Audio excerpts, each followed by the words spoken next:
అందరికీ నమస్కారం. నిన్న తెలంగాణ రాష్ట్రంలో జరుపుకున్న ప్రజాపాలన సంబరాల సందర్భంగా కాంగ్రెస్ ప్రభుత్వం ఆధ్వర్యంలో జరుగుతున్న పరిపాలన ఉద్దేశించి జరుపుకున్న సంబరాలు అందరూ చాలా సంతోషంగా జరుపుకున్నారు. మీ అందరికీ కూడా ప్రజాపాలన సందర్భంగా శుభాకాంక్షలు తెలియజేసుకుంటున్నాను.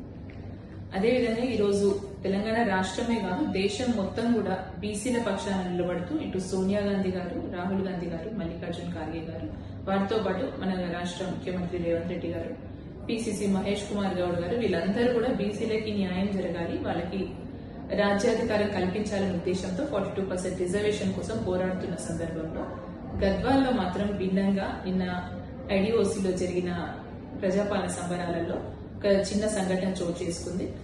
ఏంటంటే స్థానిక మార్కెట్ యార్డ్ చైర్మన్ గారిని వేదిక మీదకి ఆహ్వానించి వారితో పాటు అలాగే గద్వాల్కి సంబంధించిన డిస్ట్రిక్ట్ గ్రంథాలయం చైర్మన్ ని అలాగే ఆలంపూర్ మార్కెట్ యార్డ్ చైర్మన్ ని వేదిక మీద పిలవకపోవడం అనేది వాళ్ళని అవమానిస్తూ జరిగిన సంఘటన